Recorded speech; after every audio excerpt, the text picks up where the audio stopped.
everyone, and welcome to Mongabay's webinar series broadcast to you live from YouTube and also LinkedIn. Just as I always recommend, if you aren't already subscribed to our YouTube channel, I highly recommend that you do so, so that you can be notified when this webinar is edited after we're done here today.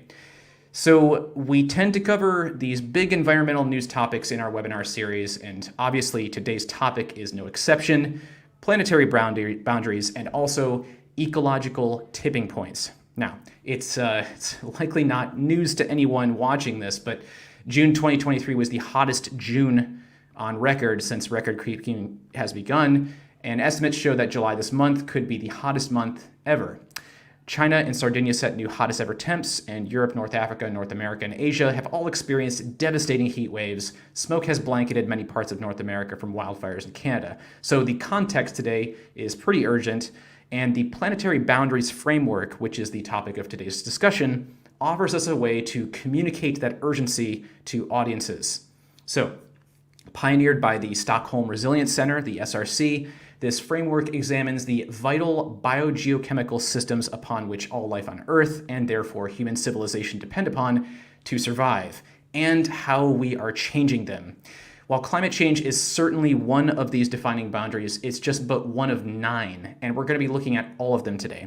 So suffice it to say, it's going to be an exciting discussion, but before we get into it, an important reminder, like always, we're seeking your pitches on this very topic, and we'll be accepting those starting in August all the way through March of 2024. So if you have a story that you want to pitch to us related to today's discussion, go to mongabay.org, click on the opportunities page, scroll down that page, and then click on Planetary Boundaries.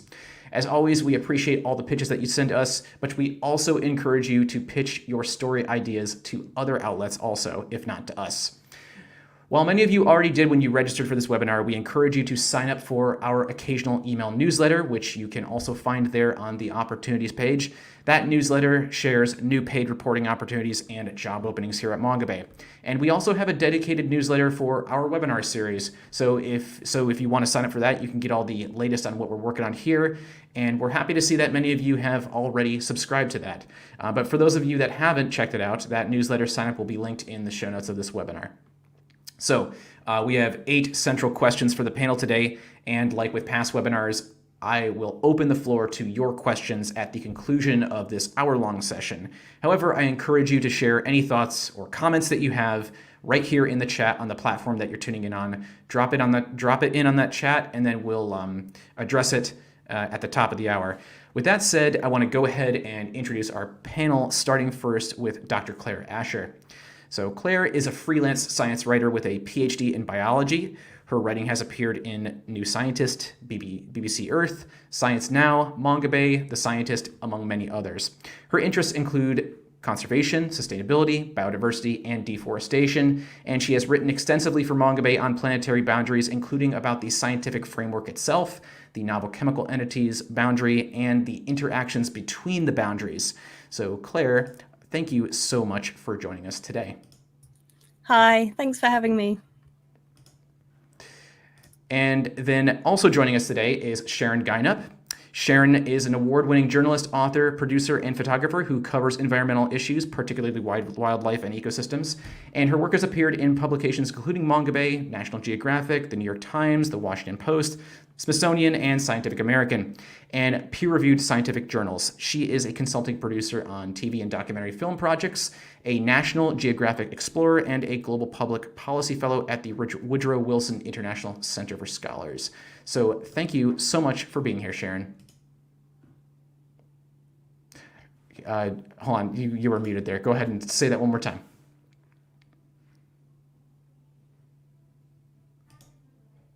Thank you for having me. It's great to be here. And then last but certainly not least is Glenn Scherer. Glenn is a journalist and editor whose writing about the environment has appeared in Scientific American, Salon, Grist, Daily Climate, and more than 150 U.S. newspapers. He has worked as a researcher and speechwriter for TV journalist Bill Moyers. He co-founded Blue Ridge Press in 2007, a nationally syndicated environmental commentary service published in 550 of the nation's newspapers, which has reached more than 90 million readers. And he is an editor-at-large here at Mongabay. Glenn, thank you so much for being here. Good morning. Hello, and glad to be here. And I am Mike DiGirolamo, the Audience Engagement Associate here at Mongabay. So to recap, if you're tuning in just now, we're going to give each panelist an opportunity to address a slate of 8 questions, and then a 15-minute session at the end for your questions. And again, if you have a question, just go ahead, drop it in on the chat on the platform that you're tuning in from, which is either YouTube or LinkedIn, and we will do our best to answer it at the end of this hour-long session. If you miss any of this webinar, though, or you know someone who couldn't join today, the entire discussion will be published on YouTube immediately following this broadcast, and then a lightly edited version will be available in a couple of days or so with timestamps and then resources. So if you register for this webinar via the Google form, you will receive a link to this published webinar and a brief survey, which we really encourage you to fill out. The webinar will also be accessible on our blog at the original registration page. So let's go ahead and get started with our first question. So,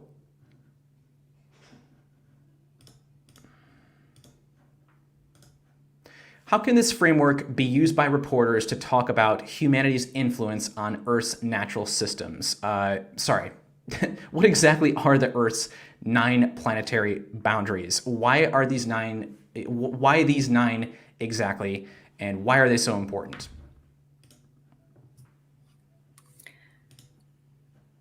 So I'm happy to jump in here as I kind of delved into this framework quite a bit for some of my reporting from Mongabay. So the planetary boundaries framework defines 9 Earth system processes that basically keep the Earth system in a stable state. This stable state that we've enjoyed for the majority of recent human evolution, in which the authors call the kind of safe operating space for humanity. And the 9 planetary boundaries were selected by an international team of and an interdisciplinary team of scientists. And they're essential to the stability of Earth, but they were selected because they're being altered by humans and humanity. So I'll just very briefly go through the 9 boundaries. So the most obvious and the one that we're kind of hearing about all the time now is climate change. Obviously, the concentration of carbon dioxide in the atmosphere is causing global temperatures to rise. And this risks pushing the whole Earth system into a permanently warmer state. The second boundary is biosphere integrity. And this relates to the ecological integrity of ecosystems and biomes. So many scientists now agree we are in the midst of a 6th mass extinction event. And loss of species can destabilize ecosystems to the point that they collapse completely, which obviously has some pretty serious implications for our food systems and much, much more. The third boundary is land system change. So obviously converting habitats for agriculture or urban development reduces biodiversity, influences water flow, and important geochemical cycles such as carbon and nitrogen. And at the moment, agriculture is probably the main driver of land system change. So the next boundary is freshwater use. Obviously, in our activities, we have hugely altered the flow of fresh water. We've overused it, we've polluted it, and water scarcity is becoming an increasingly big threat to both human life and to our agriculture. Biogeochemical flows relates to nitrogen and phosphorus, which are essential elements for plant growth. But the cycles of nitrogen and phosphorus have been altered by industrial activity and agriculture. An obvious kind of example of this is nitrogen-based fertilizers in industrial agriculture, which pollute water and release greenhouse gases. Ocean acidification is a direct result of climate change caused by CO2 dissolving into the oceans, forming carbonic acid, which alters the ocean chemistry and makes it more acidic. And this has major implications for marine organisms, which use carbonate to build their shells and to build their skeletons. So this massively threatens species like corals, shellfish, plankton, and as a result of that, the whole ocean ecosystem. Atmospheric aerosol loading relates to particulate matter that's released into the atmosphere, which can influence climate and water cycles. It's also a major problem for human health because when we breathe in those particulates, it can cause all kinds of health issues. Stratospheric ozone depletion is another planetary boundary. This relates to the ozone layer, which filters out UV radiation. So when the ozone layer is damaged, you get more UV radiation reaching the Earth, which causes damage to humans and other biological systems. This planetary boundary is probably the only one where there's kind of good news, I guess, because the 1987 Montreal Protocol regulated the production of ozone depleting substances like CFCs. And since that protocol was enacted, the ozone layer has been slowly recovering and seems to be backing away from the threshold that the scientists set. And the last planetary boundary, and probably the most difficult to define, is novel entities. So this relates to the production of toxic and long-lived substances like synthetic chemicals, heavy metals, radioactive materials. Probably the most obvious novel entity is plastic, and this is having a huge impact on ecosystems worldwide. These novel entities can impact living organisms either by killing them directly or reducing their fertility. It can pollute water systems and so on. And one thing you may have noticed from these descriptions is that all of these planetary boundaries interact with each other and influence each other. So overshooting the critical threshold on one planetary boundary can have huge implications for the others. And I think that's all I will say for now. Hopefully that kind of is a summary of the planetary boundaries framework. That's a great summary there, Claire. So I know that was a lot to sort of take in there, and in the interest of time, I'm just going to go ahead and move on to the next question, which I initially erroneously stated first. But how can this framework be used by reporters to talk about humanity's influence on Earth's natural systems? Like, what are some examples of how you would use this in a story? Yeah, and I can start there, Mike. Any reporter who just heard that list is probably going, "Oh my God, that's everything." And that's really what it is. The scientists have attempted to categorize all of these risks to the planet, to civilization, to life on Earth. And it's huge. And it's everything. You're reporting on every major global environmental problem. And obviously you can't do that in a story. Every story has its focus. Every story has its, very narrow wedge of this that you can look at. I'm going to show you my secret. I'm the editor for the Planetary Boundary series, and we've done more than 150 stories now in that series. But in the beginning, just to get my head around it, I had my secret weapon, the Post-it note. I wrote down the 9 planetary boundaries. I placed that Post-it note, next to my computer. And every time I was looking at an issue, every time I was considering a pitch, every time I was thinking of a story that one of my contributors was going to send to me, or brainstorming with them, or looking into ideas, and I'm suggesting you do the same thing. When you're looking at how you want to report a story and what you want to report, you look at that topic through the framework of planetary boundaries.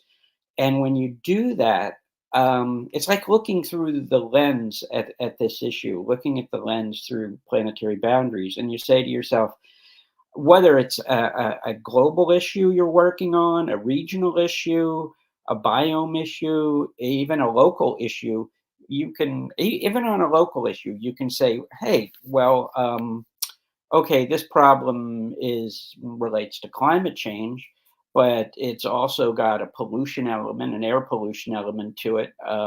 It may also say, if you're located on the coast, you may have a nitrogen or phosphorus pollution. And I'm looking at my Post-it note right now as I'm thinking about this. relationship. Fresh water may come into the issue. So you look at how these all interact within your community, within your country, within the world. So that's usually how I look at this. Not that I'm actually going to just say, "Hey, I'm going to do a land system change article." That's kind of abstract, and it's hard to kind of get your head around all the kinds of land system changes that are happening in terms of agriculture, energy, infrastructure, all the things that are going on. So what I try to do is narrow that down, but what is it I want to report on, and then how do planetary boundaries come into that issue, and how will that help to inform readers about what's happening in the world? Because all of these influence, as Claire said, are intermingling, interacting, and shaping the world we live in. And Great, thank you very much, Glenn. Sorry, go ahead. Yeah, and I think Sharon can give a really good example of a story we worked on together for Mongabay, and how we put that story together. There was actually two stories that led into each other. There was a series on the Cerrado in Brazil, which is a plateau that's a biodiversity hotspot that has been really destroyed by heavy industrial agriculture, soy, palm oil, a great deal of cattle ranching, et cetera, et cetera.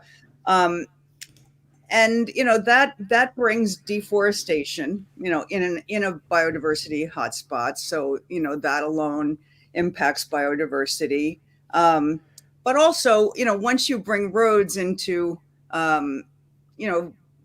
rural and or remote protected areas, then with it comes poaching. So that's like another level of biodiversity. But climate change is also making it hotter. So there's more fires.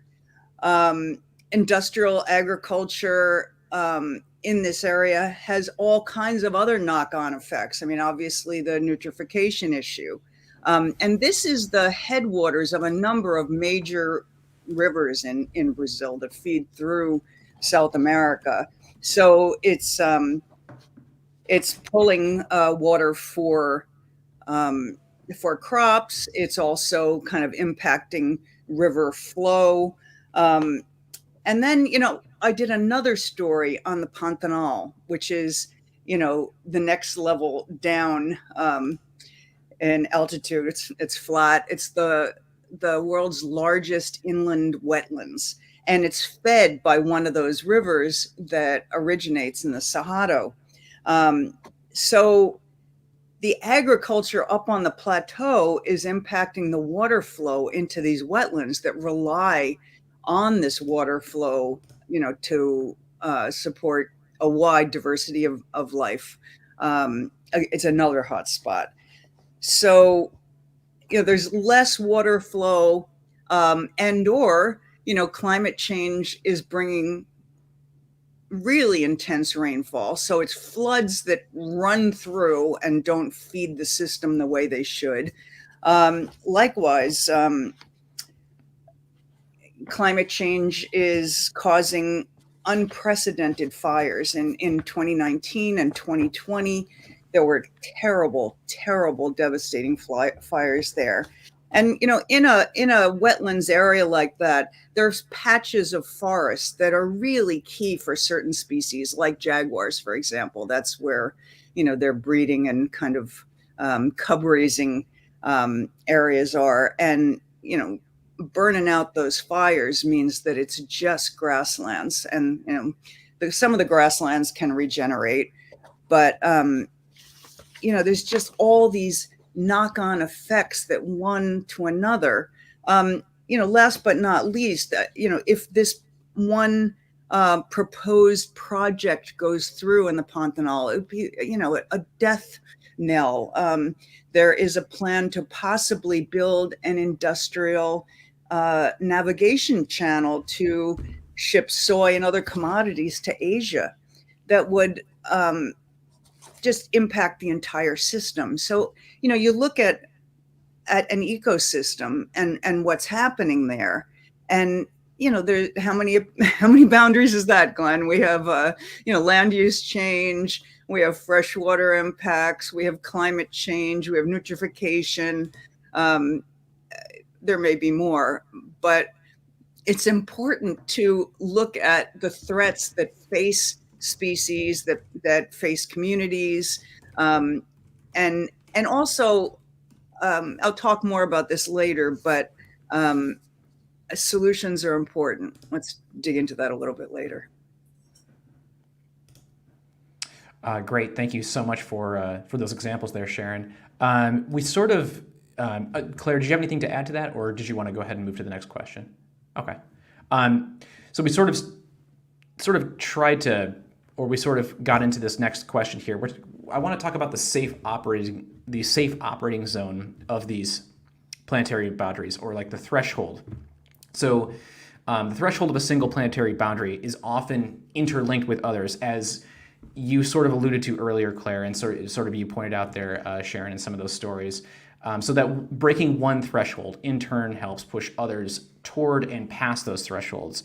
So can you offer any other examples of this interaction happening? Have any happened so far? And are there any that journalists should be looking at right now? Like there was one that just got written about a day or two ago about the AMOC, which I'm struggling to correctly pronounce the full name of that acronym, but based on the interaction between what would happen with that and what would ensue, what are we looking at there?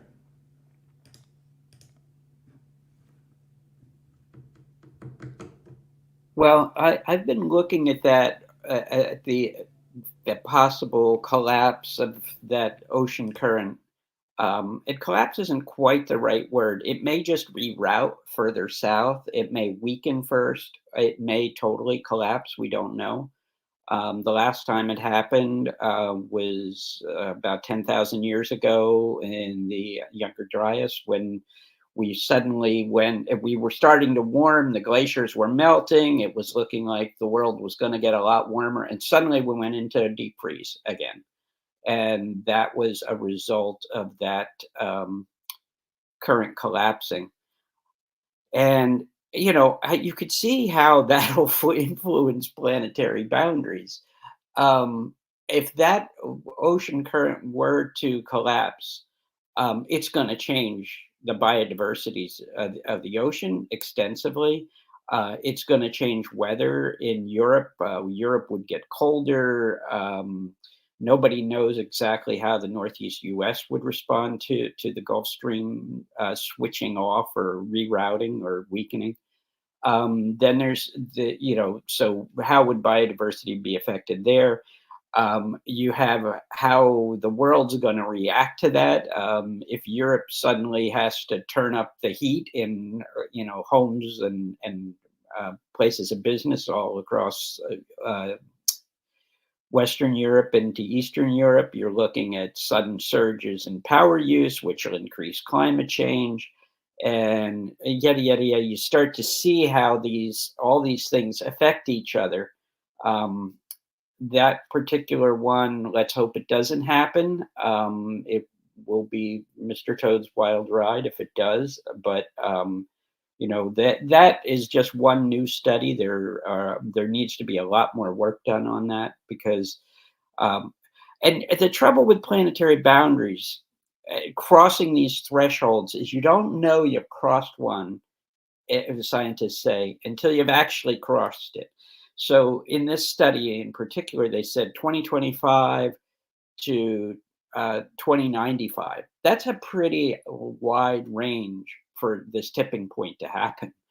And so they don't know exactly where the tipping point is. So you think of these thresholds as guardrails. We don't want to go through the guardrail. We want to do whatever we can, cut back on emissions to prevent that problem from happening, which is really what we want to do with AMOC not collapsing. We really don't want that to happen.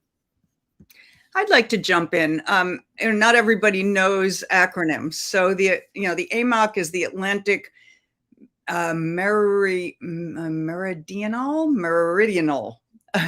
overturning current, of which Meridional. meridional, of which the Gulf Stream is a part. And what it does is it transports warm water from the tropics towards the North Atlantic, where the water cools, becomes saltier, and sinks deep into the ocean, right, before heading back south. But it's the reason that, the British Isles are warm. I mean, you look at the map, it's, right across from like northern Canada. So, this conveyor belt stops working properly with this warm weather surfacing up north. It will really alter temperatures and, antithesis to warming, correct? Okay. So other than that story, though, are there any other like big stories that you really think that journalists should be focusing in on and honing in on? I'm going to talk about the biggest story I think we are all honing in on, and it shows how these interactions happen. We're drilling an awful lot of oil and digging an awful lot of coal and drilling for a lot of natural gas. And basically, that human action is changing and pushing us toward these dangerous thresholds, not just for climate change, but for all 9 of the planetary boundaries, all 9. I was really looking at this the other day. Okay, so I'm going to go through this very quickly to show how this domino effect could work from drilling and oil and digging coal. Obviously, climate change, we're adding carbon to the atmosphere. That's really obvious. Ocean acidification, that's that carbon entering the ocean and changing the acidity of the ocean, and which has serious effects on shellfish and aquatic life. So that's 2 boundaries. Next, you've got the question of nitrogen and phosphorus, which is a very serious boundary, not written about hardly at all, but we have these big dead zones in the Gulf of Mexico, dead zones now occurring in the middle of the ocean. We've got dead zones along other coasts where there are large rivers coming in. That's a problem largely caused by nitrogen fertilizers. Nitrogen fertilizers are made out of petrochemicals, made out of oil. So that's 3 boundaries that oil, gas, and coal are affecting. Next, you've got the question of, let's see, where was I going to go from there? Freshwater issues. Through climate change, you're heating up that water. The fresh water, you're pushing the hydrological cycle into high gear. You're changing where rain falls. You're changing how water flows in those rivers. Well, you're creating droughts all over the world. So that's 4 boundaries. Obviously, you're hitting the biodiversity boundary because all of these effects are altering how life survives on Earth, how it copes with these changes. And on and on. I could go through all 9, but you can see how one affects another. A really good example is these fires that we're having now. Those wildfires, you can see how they're affecting multiple boundaries. The fires are creating a lot of aerosols, soot in the atmosphere, but that's also a form of pollution. Soot particles can attach to other particles like microplastics, so they become a way of transporting pollution around the globe. Those soot particles also can help to change weather, not just in Canada or nearby, but those soot particles travel on the winds all around the globe. And you've got now where soot is gathering in the Arctic on top of sea ice, etc. So anyway, you see how just drilling for oil is affecting multiple boundaries. And that to me is the big story. But there are many others. And I don't know if Sharon or Claire want to chime in on that. Well, I mean, I focus, a lot on, wildlife and ecosystems, certainly other environmental issues as well. But, I think people don't even think of the knock-on effects within species loss, right? Because so you start with deforestation, the loss of any species, alters nature's balance, with an impact commensurate with the role that specific species plays in the web of life, right? So, if it's a seed disperser, then the composition of the forest changes, right? If with deforestation, there's less carbon sequestration. With less forest cover, there's less forest area that filters fresh water that people rely on to drink, as well as wildlife. That losing, all kinds of ecosystem services like buffers from flooding are a big issue with climate change and the kinds of torrential downpours that we see. All of it interacts. It's like the leg bone connected to the thigh bone. And it's not just that, you lost elephants, for example, which are one of the biggest seed dispersers in Africa, right? It's far beyond any of that. And all of these crises are interconnected: the biodiversity crisis, the climate crisis, the global environmental crisis.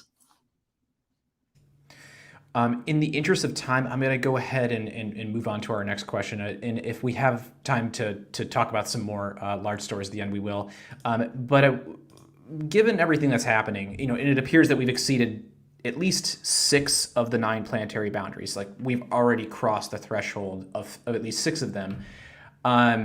It's sort of debatable whether the coverage of this issue is receiving the urgency with which some experts are treating it. So my question is, what is missing from the media coverage and conversation right now on planetary boundaries? What do you want to see journalists be doing more of?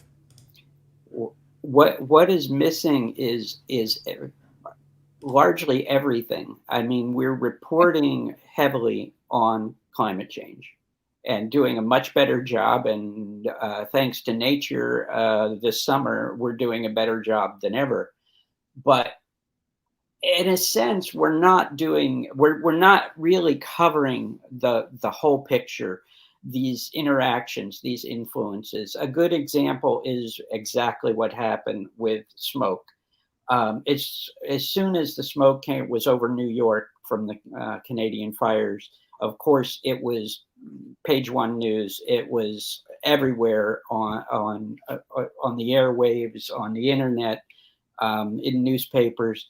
But right away, there was almost no discussion in the very beginning about what's going on in Canada.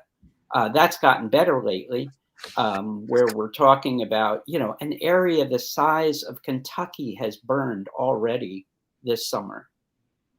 And that is, to wrap your head around, is really hard. But then to not only talk about the health effects of aerosols, these aerosols, soot pollution, aerosols is one of the planetary boundaries that the scientists don't really grok yet. They don't really fully understand it. And they're working hard to understand it, to understand where tipping points may be in concerning aerosols. But meanwhile, we are pouring massive amounts of air pollution around the world from fires and from chemical plants and factories and car exhaust into the air, and we don't know exactly how that's affecting things. What they call these novel entities that we're adding to the atmosphere, to the land, to the ocean. So when we're reporting on these issues, we're not getting at the deeper issues, at these interconnections between the boundaries and the different types of activities that are causing the problems. If I can just kind of pick up and jump in there, I think a lot of these things are the same environmental issues that have been a problem and have been covered for decades now. Okay, that many of them are getting worse, but a lot of them are the same issues we've been reporting on for a long time. I think what the Planetary Boundaries framework is allowing us to do is connect it all together. The environment doesn't really break down into these discrete units. As humans, we like to categorize things and give everything a name, but ultimately it's all one thing, it's all one system, and it's all interacting. And so what I try and do with the Planetary Boundaries framework in my reporting is to kind of try and bring these things together and highlight these connections. And I do think that's missing from a lot of coverage. Issues that previously we might have tackled separately can now all be integrated into one article. An article on Amazon deforestation is now also an article on the climate in Southeast Asia. It's all one problem with many components. And I think one of the big challenges is trying to convey the enormity of the situation. And I don't know if this is the right approach. One way that I think is particularly hard hitting for me is talking about how all of this risks changing the conditions on Earth to the point that it's no longer habitable for humanity. Now, I worry that that's something that's maybe so enormous that it's hard for people to get their heads around. But for me, thinking about the possibility that human actions are going to make the planet no longer habitable or no longer suitable for the civilization we have now, that's scary, but it also pushes me to action and to try and find solutions. I'd like to pick up there. Perfect spot for what I wanted to add. I think there's a lot of ways that we can all go at this. I think it's really important to point to accountability. I think in most stories, anything investigative for sure, it's always important to follow the money, see who's benefiting and how much, and the environmental harm caused by that. But on the flip side, success stories are really important. People are really burned out on bad news. There's a lot of bad news, and I think the pandemic was a dividing line. For many people can't hear any more bad news. There's still reverberations from that. I think there's like global PTSD and ongoing economic issues. So the world's in overload. So how do we tell these stories in a way that people are actually going to read them? It's going to motivate them to care and maybe to do whatever they can to help. So, I think there's a number of ways to do that. I mean, success stories. There's examples out there of things that are working and are making a difference, and that really matters. And I think, one of the back to basics things we all need to remind ourselves is that ultimately this is about storytelling. An example, a wildlife story. My longtime partner, photographer Steve Winter, made a picture of a cougar under the Hollywood side in LA. His name's P22. He had crossed like 2 10-lane freeways and was living in a large urban park in LA. And he lived there for 10 years until he died recently.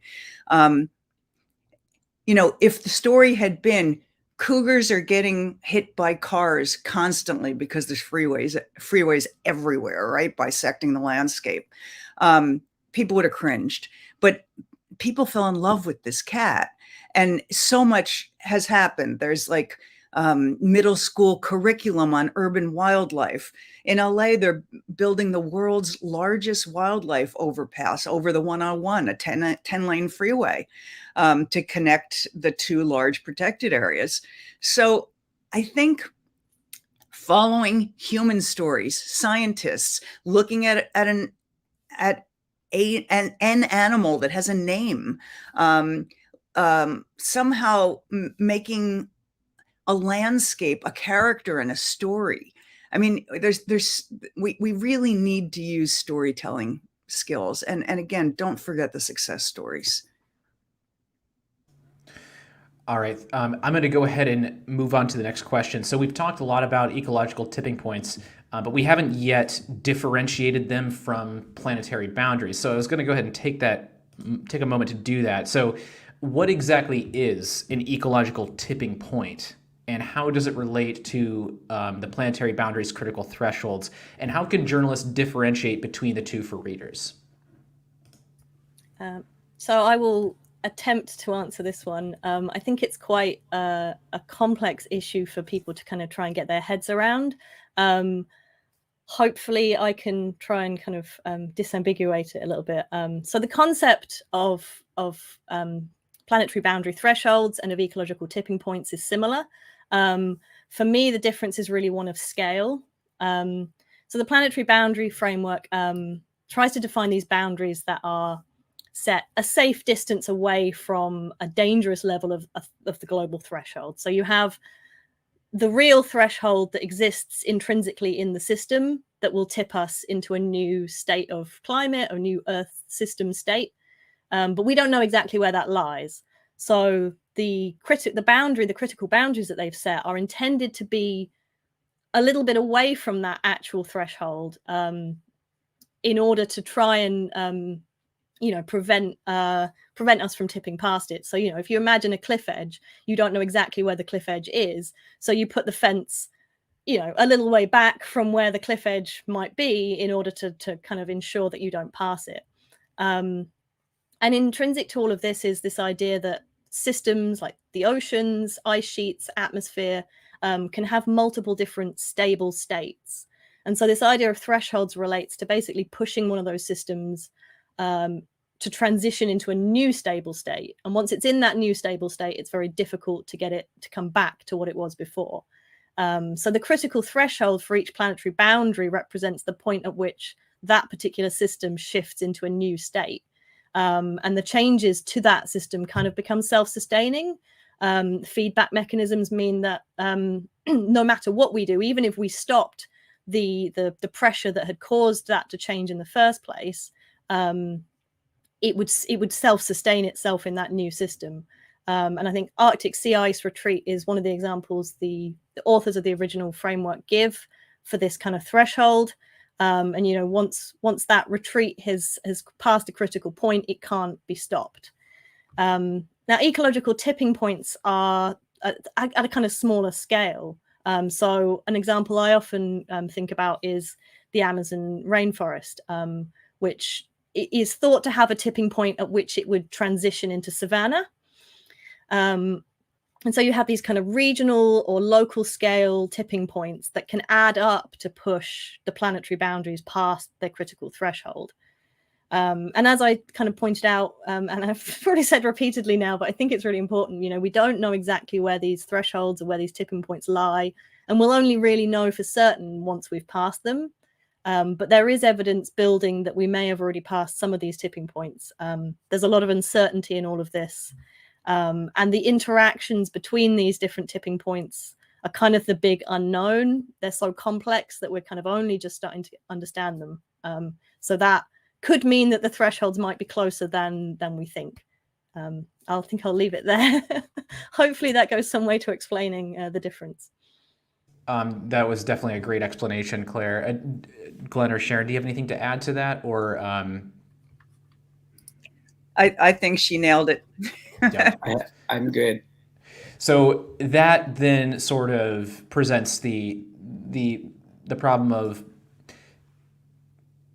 compared, because our scientific understanding of these tipping points, like you mentioned, Claire, like we don't know exactly where they are. So what questions should journalists be asking in their reporting? What should journalists be asking of experts or public officials when we're covering such an unknown and unprecedented set of circumstances and threats? Well, I'm going to go back to my post-it note.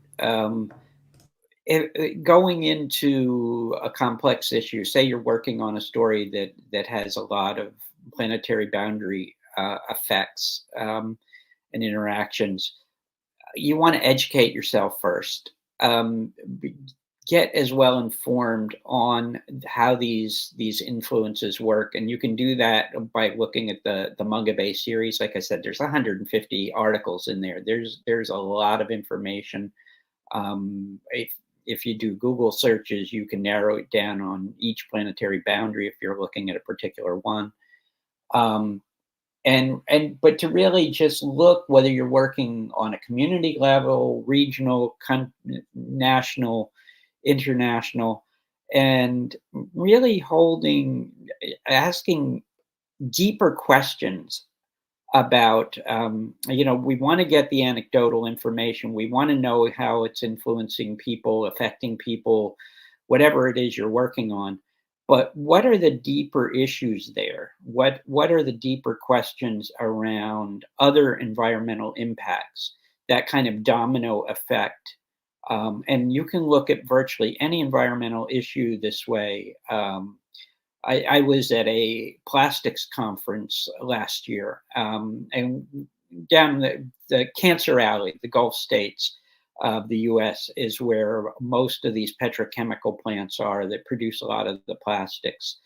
Um, and there were people there, there were activists who were talking about, poor neighborhoods and how they suffer from the brunt of plastics pollution.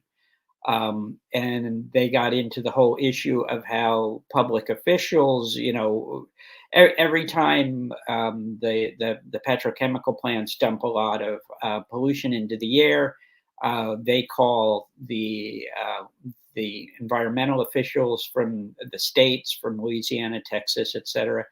And the claim is that by the time they send out inspectors, there's been communication going on behind the scenes. And lo and behold, there's no pollution in the air at that point.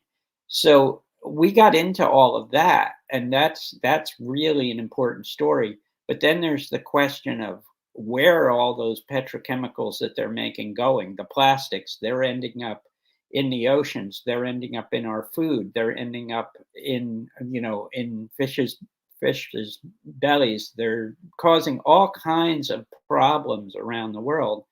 So that led me into doing stories on the UN attempts to do the treaty, which they're developing right now over the next 2 years, which is a huge story that I'll be taking pictures on, about how that treaty is developing, resistance by certain countries, the US, China, the big makers of plastics.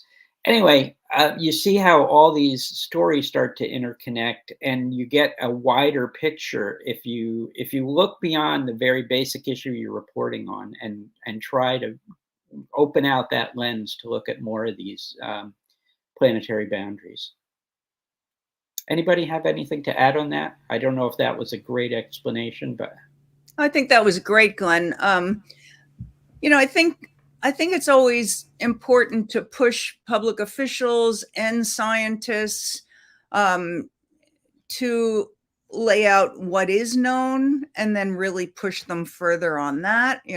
For example, impacts of plastics on birds or sea life, right? To keep pushing the questions. I think it's also really important to ask them what isn't known and what really needs to be explored, right? And why. Obviously, how some of this can be mitigated, and maybe examples of places where it is successfully being mitigated. I mean, I think, we really got to, look around an entire issue. And I think what's really challenging at this point is that most publications are really limiting the length of coverage. And every environmental issue has become a very deep, complex, interconnected problem. So, space is an issue. So I think, we need to learn how to kind of, shoehorn in all of these important contextual and related impacts in a way where it's not drinking from a fire hose, and we're still telling stories and still engaging people, but it really has become a challenge for journalists to do that. I would just add very briefly to try and get an understanding of the uncertainty and not just, there's different kinds of uncertainty. There's uncertainty about whether a particular process will happen, or there's uncertainty about how severe that process might be or how quickly it might happen. And I think trying to communicate that uncertainty is really challenging, but the first step is to make sure that you as the reporter has as good a handle on where the science is uncertain and where it's more certain, so that you can try and convey that in your writing. And that's particularly important because, trust in journalism is at a low. The kind of disinformation that's still floating around out there. There's still people that don't believe in climate change, so, making sure that all the facts are there and that there's really good links and references to scientific papers, and, you really have backed up your research and your work is really, really important. It always was, always will be. But again, there's few fact checkers, at publications anymore. And again, with kind of disinformation and public mistrust, it's really important to really do that. Absolutely. I'm going to go ahead and we're going to move on to our next question here. We got about a couple more questions in about 10 minutes before we start our audience Q&A. So then we've already sort of answered this question a little bit, but maybe we want to reiterate it on a little bit. But another complicating factor, research now suggests that we could be crossing ecological tipping points sooner than expected. The AMOC, which we just talked about 30 minutes ago, is one of them. So as we approach or even cross these tipping points, how does this change the conversation then? How does it affect how we report on these things? Well, I think it's really important to go back to something that was in the news years ago, but the idea of the precautionary principle. Claire emphasized how these tipping points, whether it's the ecological tipping point in the Amazon or the Greenland ice sheet or the Arctic sea ice, we don't know how fast that's going to happen. We don't know exactly what the repercussions are going to be. But the idea in our stories of emphasizing the precautionary principle that we don't want to go there. We don't want to find out what's going to happen. This is not a big experiment. We want to see what the results are. We want to step back from these boundaries and what are the practical steps we can take.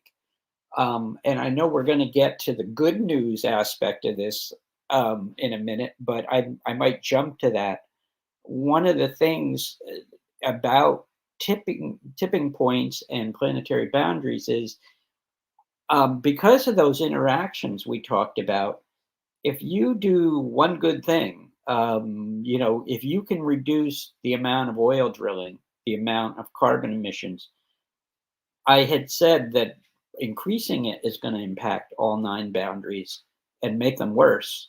Well, decreasing it is going to make it better. It's going to help you step back from the boundary. So you do one thing, good thing for the environment, it can impact across many boundaries. That's a great segue, Glenn. Actually, unless Claire or Sharon, if you have anything else to add to that, we can go into how to frame solution stories if you're all comfortable with that. So that's actually my last question here was, is there a framing of solutions that journalists should be considering that we haven't tried of? um, because it seems like this is something we keep talking about. We need to talk more about solutions. But what's missing here? Is there something that we're not doing?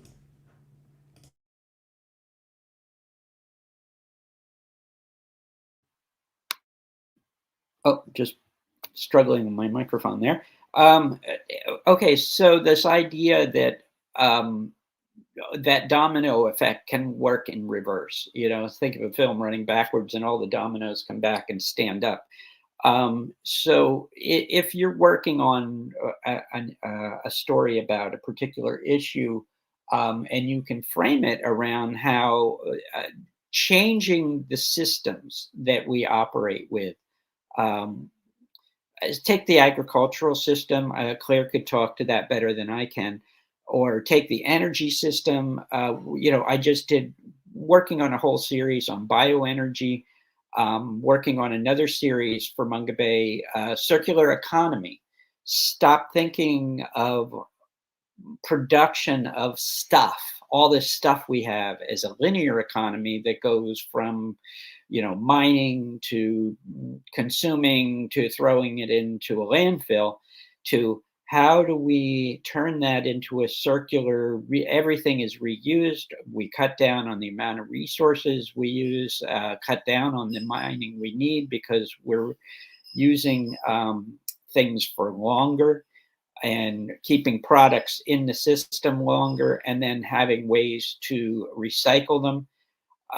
So that circular economy series is a perfect balance with the Planetary Boundary series. Planetary Boundaries pretty much describes the problem.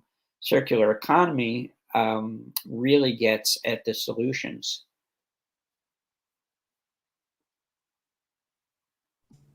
Does anyone else have anything to add to that? This is an anti-answer to this question, but I have to say it. One of the glaring elephant in the room is population.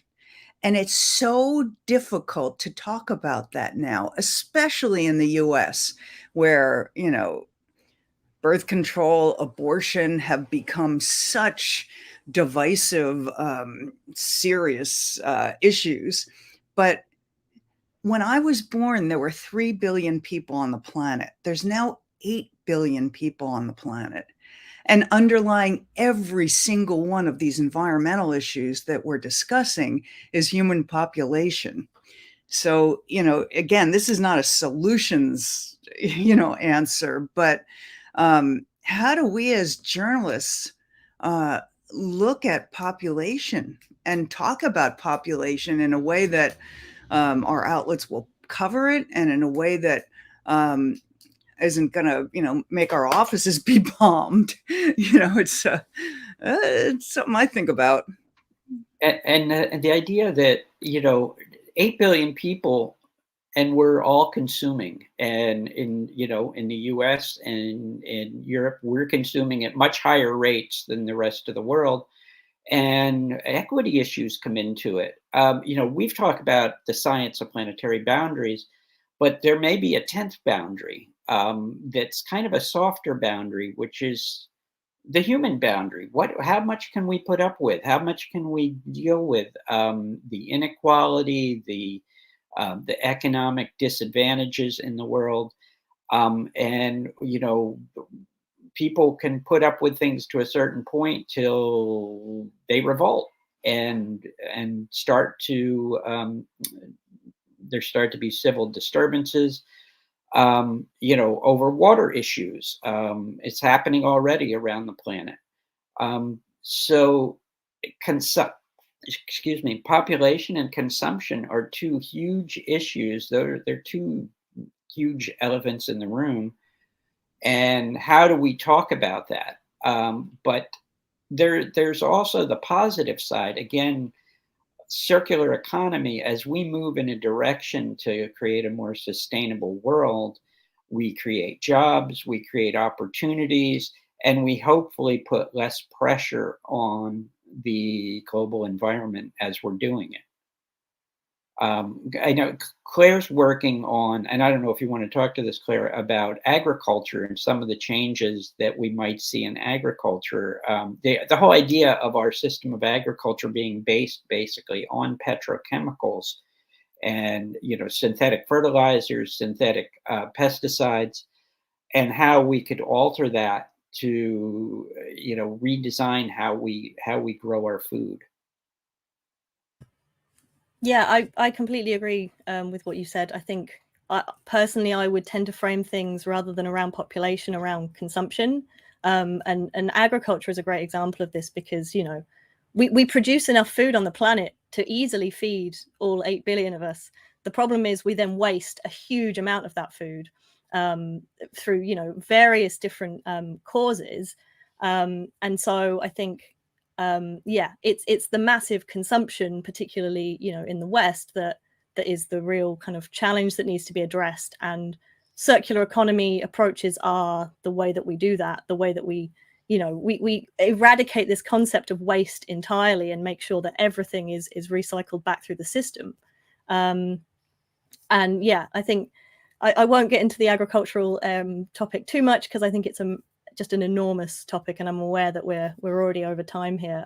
But yes, in principle, shifting back to more traditional ways that things were done, moving away from these synthetic pesticides and fertilizers, and going back to sort of less intensive agriculture can be a massive solution to many of the planetary boundaries issues that we face. And just very quickly, one point that I wanted to make, I think a lot of the framing that we see of this, these issues in the media tends to, or has historically focused on this idea of, well, we've got 10 years left to do something about this. So we've got 5 years left, or we've got 2 years left. And I guess that the idea behind that is to give people hope that it's not too late yet. But I fear that what it's led to is procrastination, because when people hear we've got 10 years left, they think, okay, I'll do something about it tomorrow. Especially when the changes that we're asking for are so huge and so systemic in many cases. It's not a small change. We have to overhaul the whole system. And I think this is a big debate in the science communication community and in the community of climate scientists and environmentalists of how do you balance this kind of sense of urgency versus hope? And, it's easy to be very kind of cataclysmic about everything and there's no hope, and then that leads to inaction as well. And we have to have hope, we have to look for solutions and do everything that we can to implement them. We have nothing to lose by trying. So I don't think there's an easy answer to this, but yeah, I think that's all I wanted to say. That was a great point there, Claire, and especially like what you just mentioned about framing things in times of 5 years or 10 years, that leading to sort of that procrastination. That's a really great point. We, in the interest of time, for those of you watching, we do have resources that for reporters to look at. Rather than list them off for you here, I'm just going to put them in the show notes of this episode so you can look at these resources and use them for your reporting. But I want to go ahead and get to our audience Q&A, which we're going to do right now. We've got actually quite a lot of comments today, which is great to see. So thank you all who are tuning in here on Facebook and YouTube and LinkedIn. So I'm going to try to get through as many of these as I can. This is a good question from Vijay. What would be the characteristic features of a typical planetary boundary story? Can we treat this question like by Siri Carpenter at the Open Notebook, kind of dissecting a suitable story, for example? I'm not sure who wants to take this question. For the sake of time, I think the best way to figure out what a planetary boundary story looks like is go to the Planetary Boundary series on Mongabay, and there's 150 examples of how to approach that issue. There's a million ways of approaching this topic because it's so big. There are just so many ways of hitting it. And I'd also like to add that on the opportunities page on Mongabay, on the Planetary Boundaries SRP page, it'll describe to you the things that we look for in a pitch. So I do recommend you check that out. And that, again, that will be put in the show notes of this show here today. Moving on to a question here by David, comment question. I want to see more coverage of the actual or likely results for humans of breaching planetary boundaries, economic effects, threats to human health, destabilization of societies. What do you think? Yeah, I completely agree. I think often the problem is that the further you get from the science of this, that starts to bring in a huge interdisciplinary area, right? So you can ask a climate scientist what's going to happen to the climate, but then the knock-on effects of that, you have to bring in like sociologists and psychologists and economists, and I, this is a problem in a lot of science. That interdisciplinary thinking is often a little bit lacking because we tend to kind of silo scientists into different categories. And I think that each step of that abstraction from the core kind of climate science becomes increasingly uncertain. There's more and more variables. And as soon as you bring human behavior into it, it becomes harder and harder to predict. And so I think people tend to shy away perhaps from making those predictions because they're even less certain than the climate science or whatever other planetary boundary you're talking about. But I think it's really important to try and dig into that because that's what's going to make it real for people. That's what impacts people's lives and what is going to shape our society going forward. So yeah, I agree. I'd like to jump in.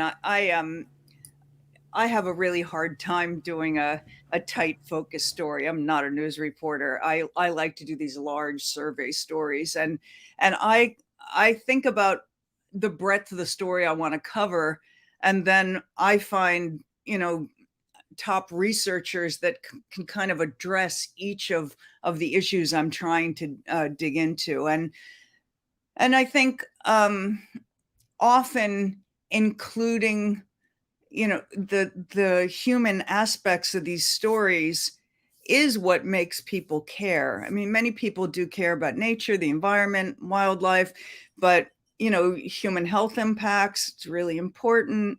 I think we do need to broaden out these stories, and again, within the space that we have, really build the context of why this matters and why it's important.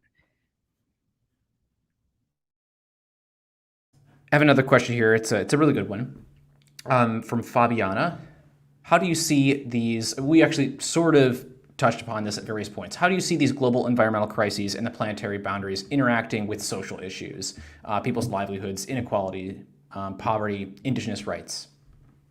The answer is yes, across the boards. Yeah, I think all the planetary boundaries are going to exacerbate all of the existing problems that we face in all of those areas, and it's just going to amplify those problems and make them worse. Something that people have touched upon here that I just want to sort of highlight is that obviously as the planet's population continues to grow, not all of us are consuming the same, right? With the wealthiest of those among us consuming the most, and that's that kind of inequality, I think, is something that is going to get exacerbated with the continued degradation of these environmental systems. So people that have less means will also be hurt the most from the crossing of these thresholds. And I just wanted to kind of make sure that people know that we're definitely aware of that, and I want people to know that that's something that we encourage in our coverage to cover. Sorry, it's late over here. Let me take a look at the other comments down here.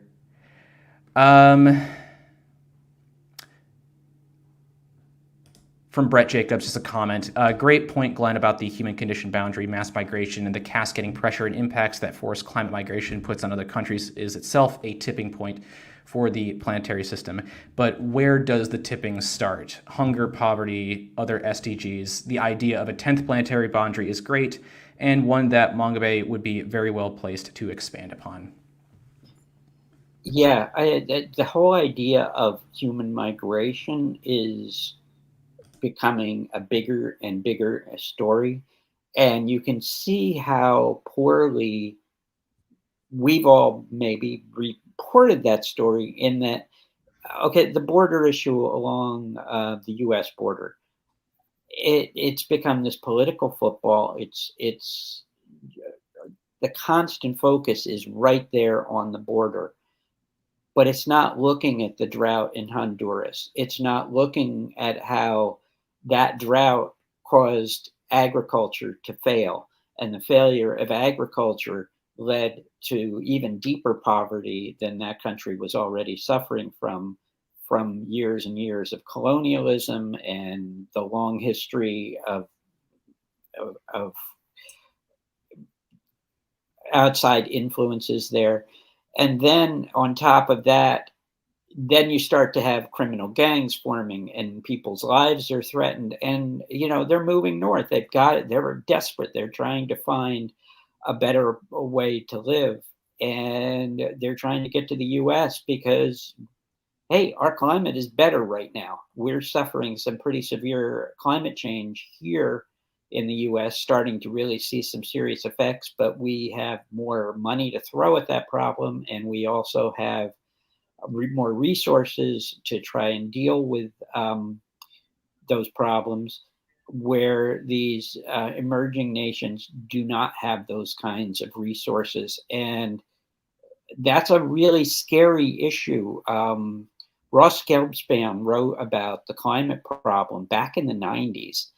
And he wrote about the risk of the perpetual emergency that climate change and these other 8 boundaries with it could cause a perpetual emergency where countries are collapsing, where they're failing. Failed nations has become a thing. That's a term that's entered the language. And we're looking at places like Venezuela, where the oil, the petrochemical industry, the oil industry, and all the social interactions. I've reported on Venezuela, and it's a very complicated issue.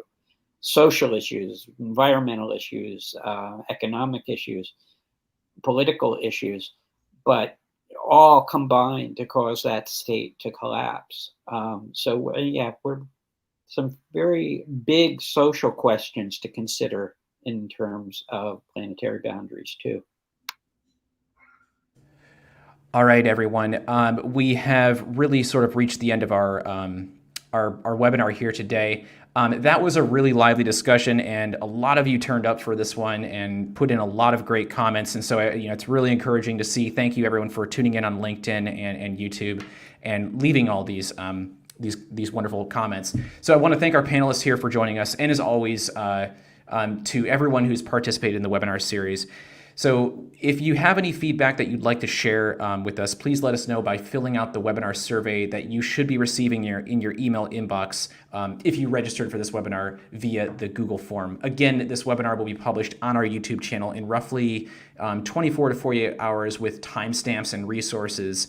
And then we'll be publishing a link on our blog on Mongabay.org as well. If you have any story ideas, like Glenn mentioned, and you want to pitch those to us, you can do that at our opportunities page. Scroll down the page and click on Planetary Boundaries and sign up for our email newsletter, which shares new paid reporting opportunities and job openings, and also our webinar newsletter.